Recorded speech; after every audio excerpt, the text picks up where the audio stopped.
கோவை விமான நிலையத்தில் எதிர்க்கட்சித் தலைவர் எடப்பாடி பழனிசாமி செய்தியாளர்களை சந்தித்து வருகிறார். நேரடி காட்சிகளை பார்க்கலாம். ஸ்டாலின் மாடல் ஆட்சியிலே பல்வேறு துறைகளில்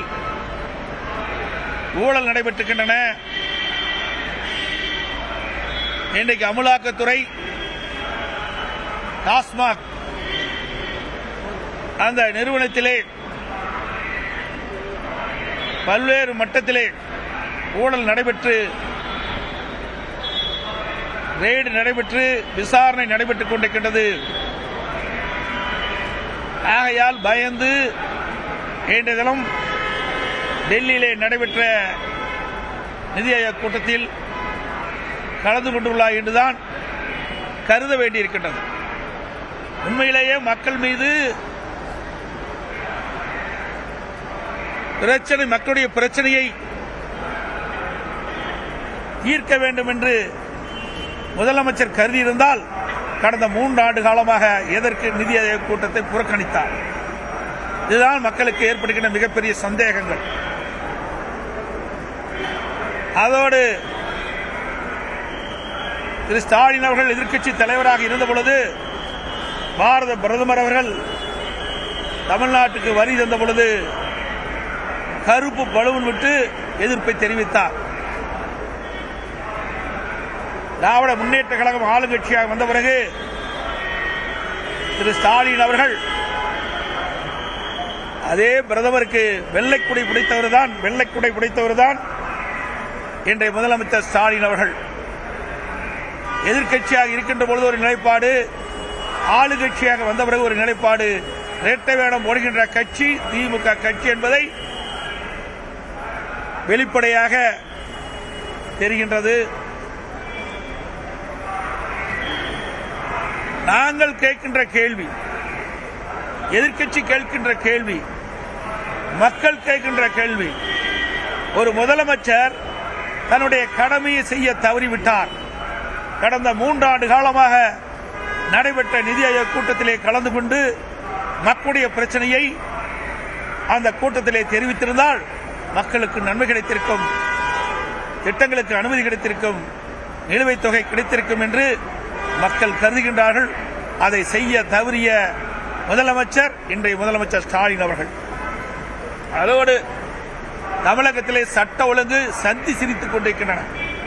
நான் ஒவ்வொரு முறையும் ஊடக நண்பர்களையும் பத்திரிகை நண்பர்களையும் சந்திக்கின்ற பொழுது தமிழகத்தில் நடைபெற்ற சில சம்பவங்களை கோடிட்டு காட்டி, இந்த அரசு வந்த பிறகு நாட்டு மக்களுக்கு பாதுகாப்பில்லை, பெண்களுக்கு பாதுகாப்பில்லை, சிறுமிகளுக்கு பாதுகாப்பில்லை, அப்படிப்பட்ட அவல ஆட்சி தமிழகத்திலே தொடருது என்று நான் ஊடகத்தின் வாயிலாக, பத்திரிகையின் வாயிலாக, சட்டமன்றத்திலையும் நான் பேசியிருக்கின்றேன், அறிக்கையின் வாயிலாக வெளியிட்டிருக்கின்றேன். ஆனால் இந்த அரசு உரிய முறையிலே மக்களுக்கு பாதுகாப்பு வழங்க தவறிவிட்டது. ஒரு பொம்மை முதலமைச்சர் இந்த நாட்டை ஆண்டு கொண்டிருக்கின்ற காரணத்தினாலே, திறமையற்ற முதலமைச்சர் இன்னைக்கு நாட்டை ஆண்டு கொண்டிருக்கின்ற காரணத்திலே சட்ட ஒழுங்கு மிக மிக மோசமான நிலையிலே இருந்து கொண்டிருக்கின்றதுதான் நாடறிந்த உண்மை. இன்றைய தினம் அரக்கோணத்திலே ஒரு பெண்ணுக்கு ஏற்பட்ட அவல நிலை. அந்த பெண் காவல் நிலையத்திலே புகார் கொடுக்கின்றார். உச்சநீதிமன்ற தீர்ப்பின்படி அந்த பெண் கொடுத்த புகாரை அப்பொழுது எஃப்ஐஆர் பதிவு செய்ய வேண்டும். ஆனால் அந்த பெண் 7ஆம் தேதி காவல் நிலையத்திலே புகார் கொடுக்கின்றார். 10ஆம் தேதி தான் அந்த புகாரை பதிவு செய்கின்றார்கள்.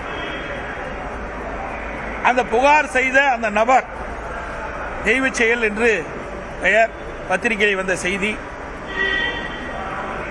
அவர் சாதாரண பிரிவின் அடிப்படையிலே வழக்கு பதிவு செய்யப்படுகிறது. அவர் நீதிமன்றத்தை அணுகின்றார். உடனே ஜாமீன் கிடைக்கின்றது. இந்த பெண் கொடுத்த புகார் பத்திரிகையிலும் ஊடகத்திலும் வலைதளங்களிலும் இன்றைக்கு வெளியிட்டிருக்கின்றார்கள். இது எவ்வளவு பெரிய கொடுமை! வழக்கு சம்பந்தப்பட்ட புகார் கொடுத்தவர்கள் இதை வெளியிடக்கூடாது, காவலர்கள். ஆனால் அந்த பெண்மணி கொடுத்த அந்த புகார்கள் அப்படியே ஊடகத்திலும் வலைதளங்களிலும் வந்ததாக அந்த பெண்மணி பேட்டியளித்திருக்கின்றார். அதோடு தனக்கு ஏற்பட்ட கொடுமைகளை மேதகு ஆளுநரிடம் தெரிவிப்பதற்காக சென்னை சென்றிருக்கின்றார் அவருடைய தாயாருடன். அங்கே சென்றவுடன் அங்கே இருக்கின்ற காவலருக்கு இது தெரிய வருகிறது.